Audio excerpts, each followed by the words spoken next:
Well, friends, I got Minecraft Steve because he was such a popular character with the kids. I thought they might add him to Smash, and now I got this guy, Freddy.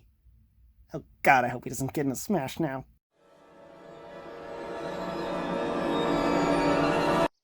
Anyways, yes, today we are taking a look at Freddy Fazbear from Five Nights at Freddy's, or FNAF if you're a little kid who likes to play this game. He's a creepy looking animatronic guy and made by Funko as far as I can tell, which is pretty cool. I mean, they made the Cuphead figures. They do kind of decent, affordable figures. It's like a $10 figure, so don't expect too much. And there's a bunch of other characters in this series, but I'm not really going to get any of those. And then you can build your own spring trap, as it says on the front of the packaging. It says, includes right arm for prostrate.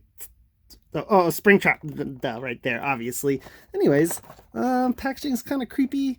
There's kind of a weathered picture of Freddy up there where his eyes are yellow, even though the eyes on the actual figure have white and blue in them. And yeah, it's kind of odd looking. I mean, it's kind of just a Five Nights at Freddy's character packed up by Funko. Anyways, let's open it up pretty quick. Well, the fact that you glued the blister to the back side instead of just gluing it to the front makes it kind of difficult to open, Funko, but whatever. I'm not keeping the packaging. Haha! Got it out. Nice. So in the tray there, Freddy has two plastic ties, although it looks like they're four. They're actually doubled up. There's a single around his waist that's got two little strings on it, and a single one around his ankles here that also has double strands. Wow. Once you cut those, it just pops out pretty easily, and he loses an arm. Not the Build-A-Figure arm, as the actual arm came off, but it's a Funko ball joint, so I imagine it just pops back on pretty easy. Yeah, no worries there. So Freddy is an animatronic Chuck E. Cheese-esque bear from Five Nights at Freddy's, in case you didn't know, and he basically tries to go and kill the player and stuff him into an animatronic suit in the game if you ever get caught by him. And all these little joints you're seeing on the Funko figure, they didn't really have to add those. They're part of his design, so it kind of lends it very well to an action figure type form.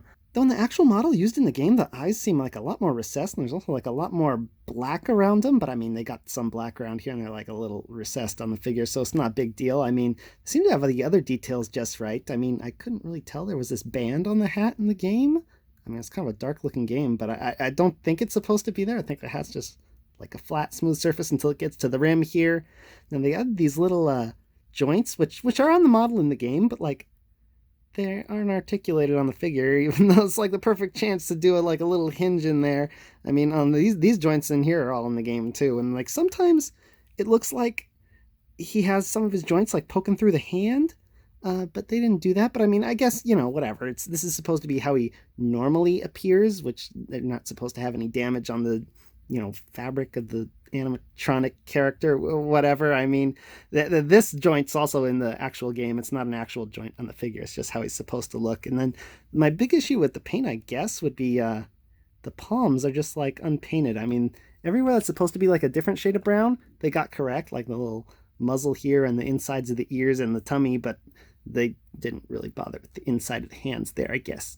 So aesthetically speaking, this figure's pretty spot on. Where it really starts to disappoint is the articulation. I mean, like I said earlier, it would have been cool if the ears were on hinges, because they're obviously supposed to be articulated on the character for the animatronic, but they're not here on the figure, unfortunately, and it would have been really cool if the mouth had a hinge, and the jaw was articulated, but I mean, you get nothing here. What you do get is some sort of ball peg for the head. I mean, I say it's a ball peg, but I mean, it swivels all the way around, and it's up on a stick there. It's really more like a ball stick, because if you rip this head off, you'll see that's not much of a ball. It would have been good to have a hinge, give him a little more articulation in the head. I mean, actually, I don't care if his head moves that much. It's really the mouth that needs to move for his scary poses, but I mean, whatever. It's not the end of the world. And then there are ball joints on the shoulders as well, but there's no bicep swivel, and this design element here lends itself super well to a bicep swivel, so that's a giant missed opportunity. And then the elbows also have balls, but I think you see the big problem with them already is that they just pop off super easily. At least my left one does. I mean,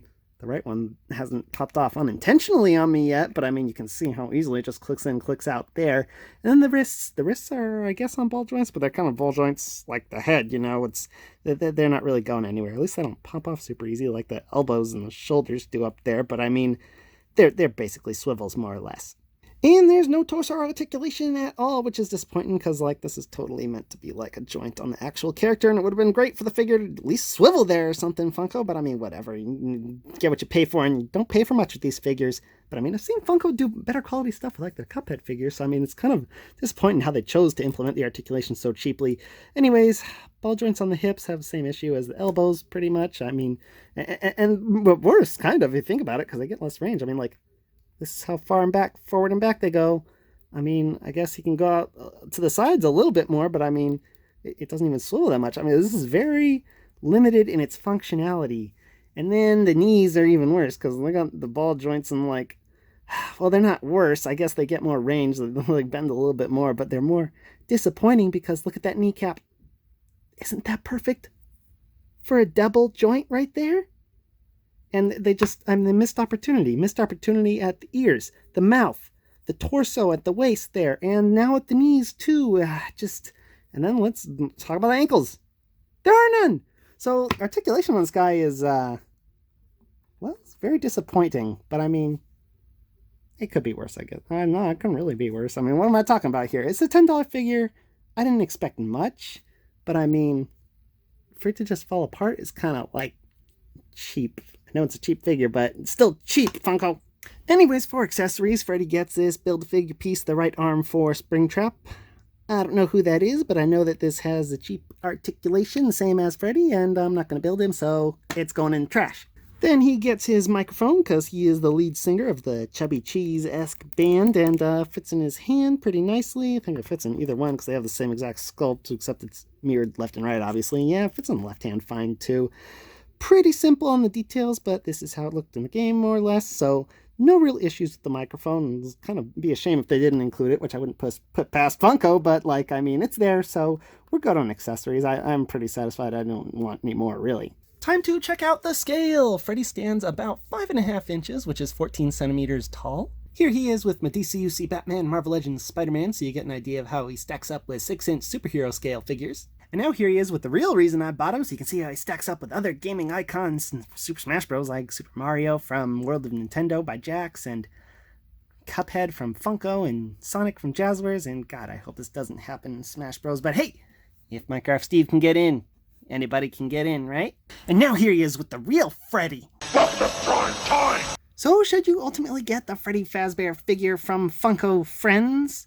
Gosh, it's a lot of F's. Well, honestly, probably not. I mean, if you're a big fan of Five Nights at Freddy's, I mean, go for it, I guess, because I don't know what other Freddy figures are out there, but I mean, it's not really implemented very well, so unless you're a crazy person like me who just wants to collect all of these gaming icons that could potentially wind up in Super Smash Bros., I'd steer clear of them, and gosh, I hope he doesn't get into Smash Bros. My Minecraft Steve video was kind of prophetic, and this one might be too.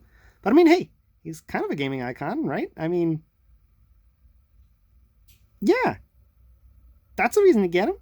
Until next time, peace out, YouTube.